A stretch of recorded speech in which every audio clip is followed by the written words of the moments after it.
Marc-André. Salut. Georges Jérémy Kiss. Gabriel. Georges Jérémy. Bonjour, Jérémy Kiss. Gabriel. Bonjour, Jérémy Kiss.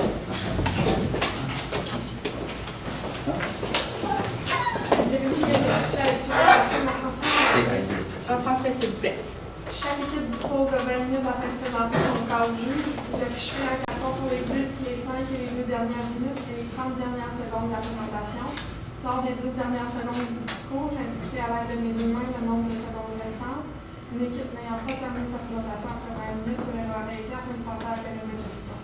Une période de questions d'une durée maximale de 5 minutes est allouée au jury à la fin de la présentation. Je tiens à rappeler aux juges qu'il est obligatoire de poser au moins une question lors de cette période. J'inviterai maintenant les juges à se présenter et ensuite débuter. Mon tour? Vas-y. Ok, c'est mon tour premier. Moi, là, c'est Georges Jarre. Je suis chef du bureau de projet de la Chauve-souris ici à Moncton, PMP. C'est Pierre Garland. Je suis gestionnaire de projet chez Assomption. Je suis aussi PMP. Marc-André, président propriétaire du directrice PMP et maître Six Sigma Saint-Omer. Bonjour. Est-ce que c'est possible de s'assurer qu'on ait tous bien vu les cartons de temps avant de les baisser, s'il vous plaît? Merci. Alors, bonjour. En affaires, les entreprises et les sociétés se doivent de considérer la responsabilité qu'ils ont envers les sociétés. Vous, chez SLA, avez cette responsabilité à cœur. Donc, je vous présente mon équipe, Gabriel, Jérémy et moi-même, Sarah. Et ensemble, aujourd'hui, nous allons voir comment nous allons intégrer cette responsabilité dans le projet que nous allons planifier ensemble.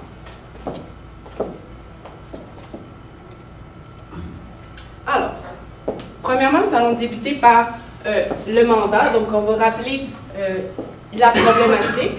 Ensuite, on va définir le projet. Et ensuite, on va y aller avec la planification de celui-ci pour finalement terminer par une conclusion. Donc, les défis que vous avez présentement chez SLA. Premièrement, il y a un manque d'informations sur les joueurs. Donc, on ne sait pas combien de temps ils vont jouer, quelles sont leurs habitudes, quels sont les montants qui sont dépensés. Donc, vous êtes très conscient de ce défi-là et on voudrait apprendre à connaître un peu plus les joueurs. Ensuite, offrir une valeur ajoutée à tous les clients. Donc, on va essayer de trouver un moyen pour ajouter une valeur à ce qu'on a déjà présentement.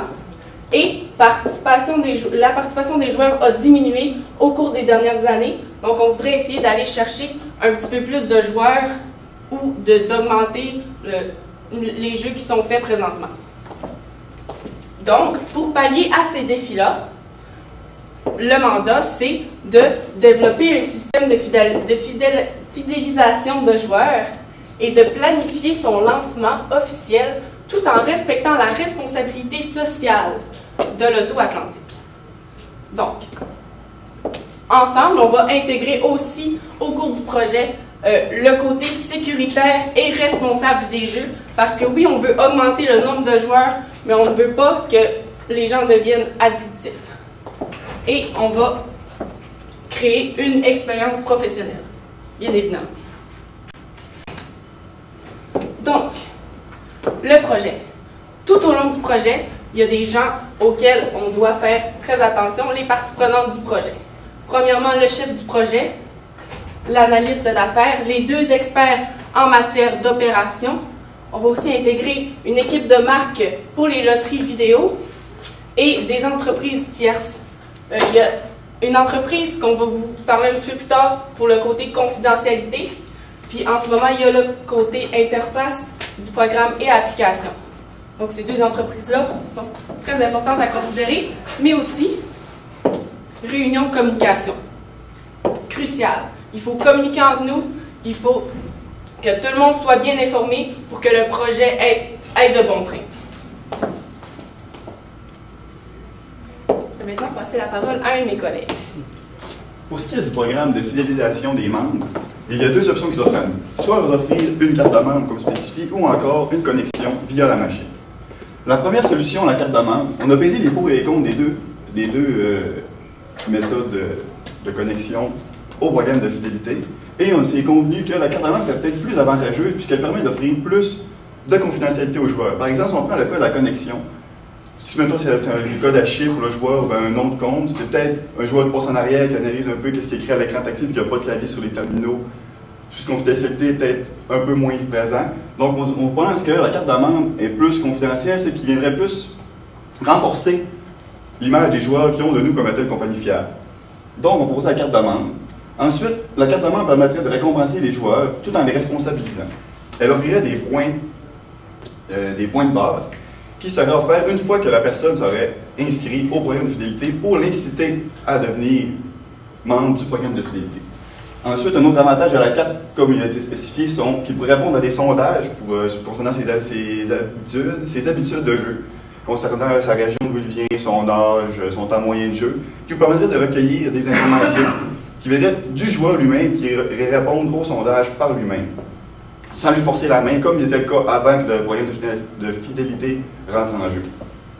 Par la suite, il y aurait les tutoriels de jeu responsables pour s'assurer que le joueur ne devient pas un accro des jeux, qu'il est vraiment responsable, qu'il ne joue pas des sommes exagérées, qu'il ne joue pas tout son salaire, pour le responsabiliser dans son jeu, qu'on sait qu'il peut devenir plutôt dangereux. Et par la suite, nous avons aussi pensé que le système pourrait proposer aux joueurs, en fait, un nombre d'heures à respecter, qui pourrait lui octroyer un nombre bonus de points, s'il respecte ce nombre d'heures, pour l'inciter à être un joueur responsable et à ne pas devenir un accro au jeu, et à jouer, mettons, 15 heures par jour, ou 15 heures par semaine, à monter un nombre d'heures excessif pour ce qui est des jeux de loterie. Par la suite, d'autres avantages à la carte de membre seraient que, pour recevoir des points, ça n'irait pas en fonction du montant joué, mais bien en fonction du nombre de parties jouées, pour inciter, encore une fois, le joueur à être un joueur responsable et à ne pas jouer un gros montant pour faire plus de points. Ainsi, peu importe le nombre joué, la partie irait avec un nombre de points fixe et c'est ce nombre de points qui s'accumulerait. Donc le joueur serait porté à faire des plus petites mises pour accumuler des points. Par la suite, un autre avantage de la carte à points serait la promotion, qui lui permettrait par exemple pour une fin de semaine, ou s'il y a répondu, si ça fait une semaine qu'il est un joueur responsable ou un mois, un temps défini, lui octroyer par exemple un 24 heures de points doubles ou bien des promotions du genre pour l'inciter à venir jouer et à augmenter les points sur sa carte de fidélité, tout en respectant les critères de jeu responsable. Par la suite, il y aura aussi des points accordés en terminant des sondages, comme dit précédemment, et en étant un joueur responsable. Par la suite, il y a plusieurs risques à considérer avec cette carte de fidélité, puisque les joueurs pourraient être réticents au changement.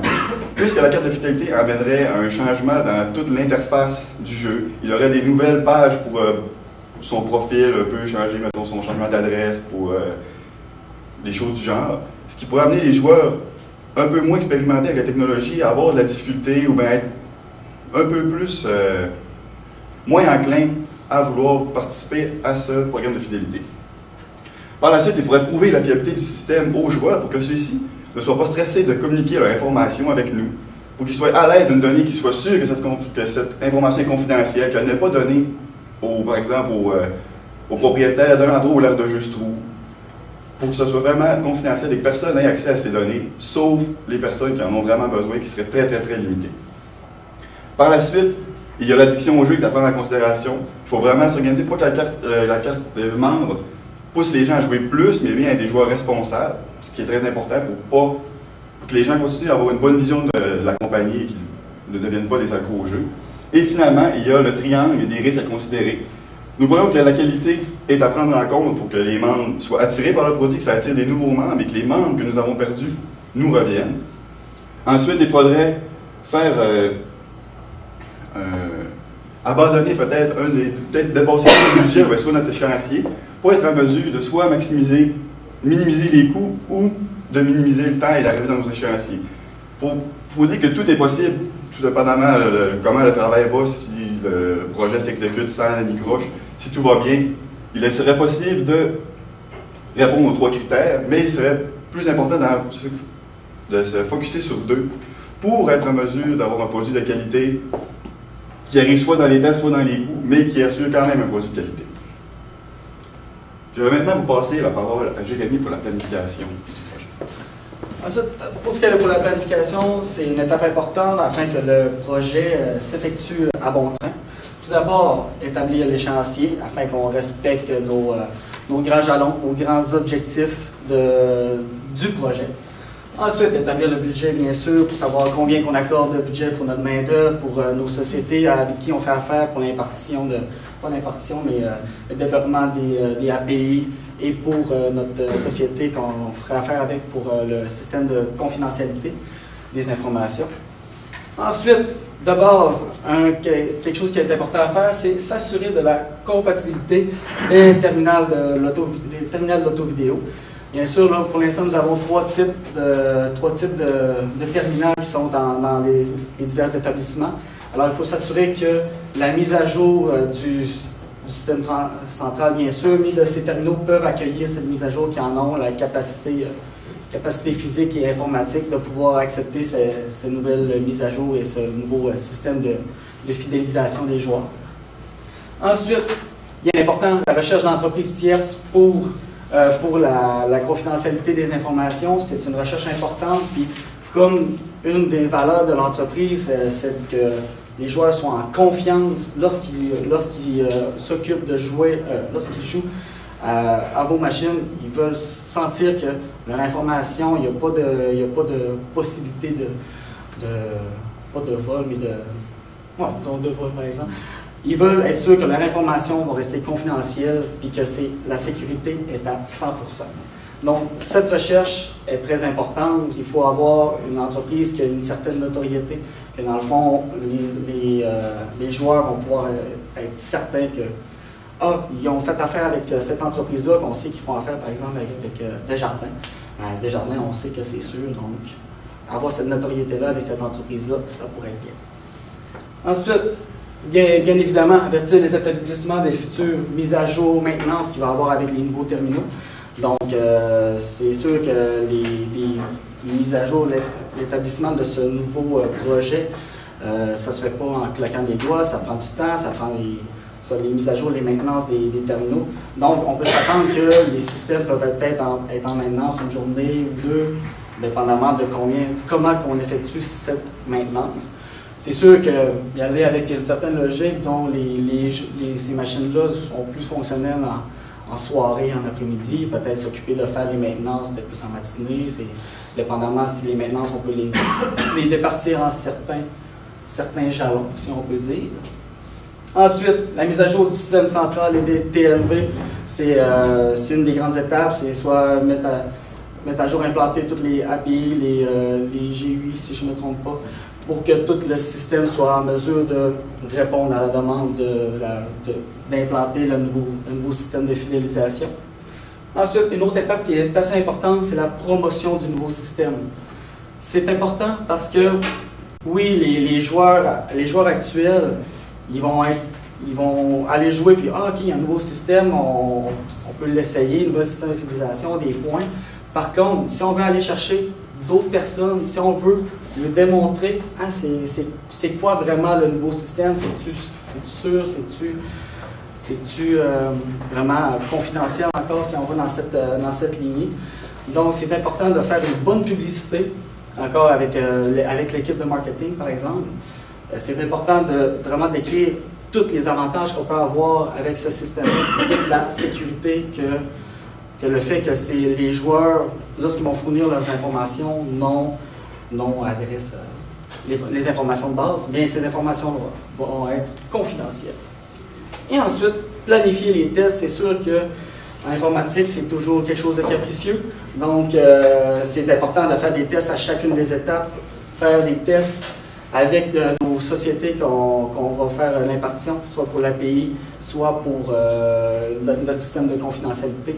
Alors, c'est important qu'on sait que les entreprises tierces vont faire le test, vont faire les tests pour s'assurer que tout fonctionne bien, mais nous, ça peut être bien d'avoir un second regard pour s'assurer que tout répond à nos critères afin que le projet se vienne à bien. Ensuite, je parlais des tests encore. Les tests sur la confidentialité. Comme que j'ai dit précédemment, oui, l'entreprise fait ses tests, mais nous, ce serait bien aussi d'essayer de parfaire encore ces tests, de s'assurer qu'il n'y a personne qui puisse frauder au sein de l'entreprise. Donc, il y a des entreprises ou des informaticiens qui sont super bons pour essayer de contourner les systèmes. Donc, on peut essayer de faire des tests supplémentaires pour s'assurer que le tout soit sécurité 100%. Ensuite, les tests au niveau des fonctionnements, au niveau du développement, comme dit précédemment, de l'API, du GUI. Donc, tout au long de l'implantation du nouveau système, pas seulement faire des tests à la fin, puis s'assurer que finalement, on va voir que qu'on est dans l'étape de base, finalement, il y a de quoi qui ne marche pas, donc il faut tout recommencer à zéro.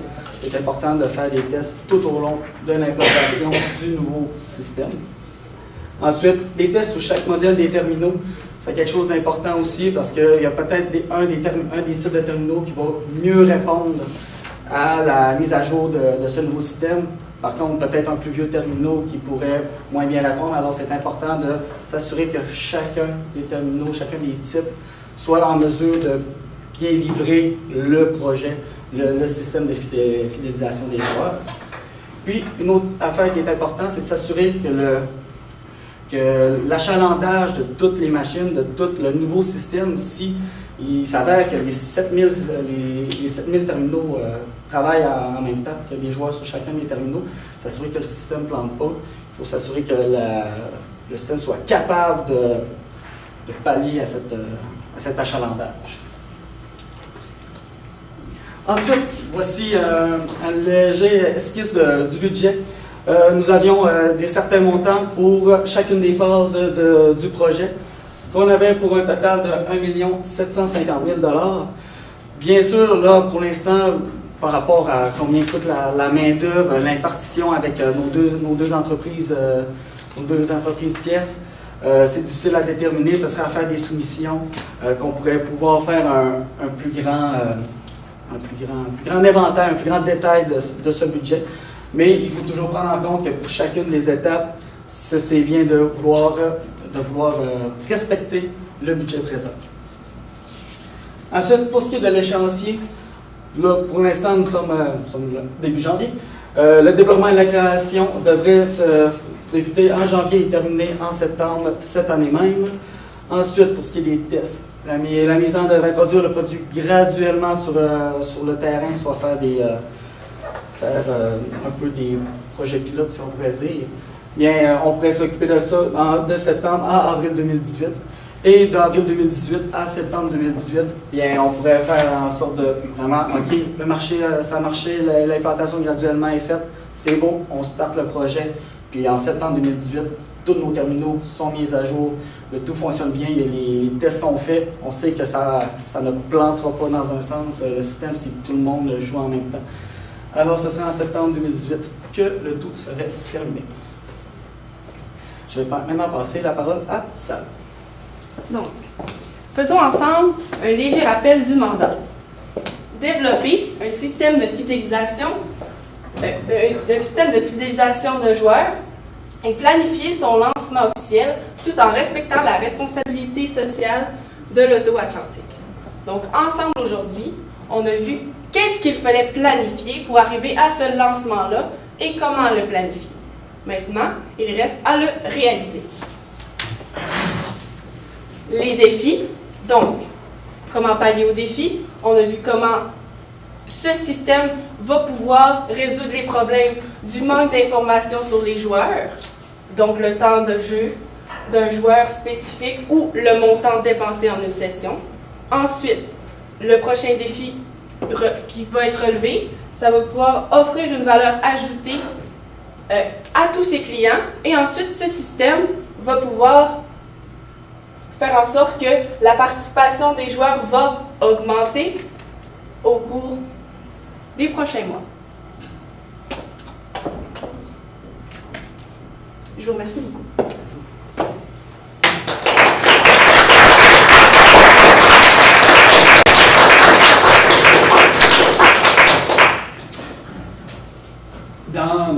Dans le dossier, comme vous savez, on a 1000 détaillants qui détiennent nos 7000 machines. À quel moment, que je n'ai pas vu clairement dans votre programme, à quel moment on va commencer à les informer, à les tenir au courant de ce qui s'en est, parce qu'ils vont être affectés par ce changement-là. Oui, bien, si on pourrait retourner à l'échéancier, je ne sais pas si c'est possible. À partir de avril, de septembre 2017, c'est sûr que par rapport à la planification, par rapport au départ, ça serait bien de seulement mettre au courant les détaillants pour dire, OK, on veut établir un nouveau système de fidélisation. Donc, nous allons travailler sur ce travail de notre côté, sur nos machines, nos terminaux personnels. Lorsque viendra le temps de les établir dans les établissements, bien, on va pouvoir vous mettre au courant que, OK, on va passer par les mois, disons, à partir d'avril 2018, nous allons passer, disons, dans 10 établissements par semaine. Donc, on pourra faire un échéancier avec ces personnes-là à ce moment-là. C'est quoi les risques? Avez-vous détecté des risques associés à ce projet-là? Vous anticipez-vous des risques face au projet? Y a-t-il, selon vous autres, ça va être comme tu vas en avoir? Non. En fait, on a anticipé une réticence des utilisateurs qui utilisent présentement les systèmes. Donc, peut-être d'amener quelque chose de nouveau à des personnes qui utilisent présentement ce système-là. Ça va peut-être les rendre un petit peu plus réticents. Mais par contre, comment on fait pour pallier à ce risque-là? C'est qu'avec les cartes de points, en fait, il y a des points de base. Donc, on offre des points de base. Peut-être que ces gens-là vont pouvoir être attirés par la carte à points. Donc, ils vont pouvoir l'adopter un petit peu plus. Ensuite, c'est sûr que c'est un système informatique. Il y en a qui sont un peu réticents avec l'informatique, surtout que les données qui vont être récoltées vont être confidentielles. Donc, il va vraiment falloir prouver que le système est sécuritaire et c'est pourquoi on engage une firme de confidentialité qui va pouvoir vérifier que tout le système est correct. Et finalement, si je peux continuer? Non, c'est bon. OK. On a parlé des risques à l'initiative comme telle, mais à l'exécution du projet. C'est quoi vous voyez les plus gros risques que le projet lui-même va du côté ou se réalise pas? Un des plus gros risques du projet, je pense, c'est peut-être la compatibilité des 3 terminaux. On sait qu'au départ, il y avait 2 compagnies qui faisaient des terminaux qui se sont associées pour faire un seul terminal. Peut-être bien que les plus vieux modèles répondraient moins bien à ce changement-là. Là, c'est sûr qu'il y aurait peut-être un changement des modèles ou encore avertir les magasins, les entreprises qui ont les plus vieux terminaux qui malheureusement ne pourront pas appliquer la nouvelle carte de fidélité dans leur domaine, à moins qu'on fasse un changement des machines chez eux. Les joueurs semblent absents de votre liste de parties prenantes. Même question de Marc-André, plutôt du point de vue joueur. À quel moment on informe le joueur que ça s'en vient? Bien, la promotion, c'est sûr qu'elle pourrait se débuter quelques mois avant l'implantation de ce nouveau système dans les établissements. Lors de temps, peut-être une demi-année pour mettre vraiment pour laisser aux joueurs le temps de pouvoir se familiariser. Ah, ça s'en vient, un peu donner de l'engouement aux joueurs. La façon de faire notre publicité, c'était beaucoup par affichage près des aires de jeu pour informer les joueurs de ce nouvel arrivage qui s'en vient pour eux dans les prochains mois.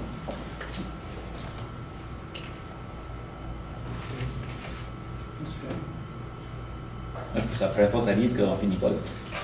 Ça va, ça? Peux-tu ramener l'écart? Il faut vous faire aller, là. Celle avec l'échéancier. Non, je sais. Je vais voir tout ça, mais on a arrêté sur 5 minutes. OK, introduire ça. En termes de projet de pilote, on avait mentionné. Oui, je m'appelle. C'est où c'est que ça tombe? Il y a l'introduire graduellement, ça vous déterminez par projet de pilote? Ou? Projet de pilote, oui, en plein ça. Introduire graduellement, mais c'est sûr qu'on a notre. Peut-être personnellement au sein de l'entreprise, au niveau de nos terminaux, on va faire des tests sur nos terminaux. Par contre, y aller graduellement, peut-être là, notre lancement officiel se détermine en avril 2018, on pourrait peut-être y aller 2 mois d'avance pour y aller dans quelques établissements qui sont peut-être les plus achalandés. Avez-vous dit combien vous faites? Ah, ok. Mais bon.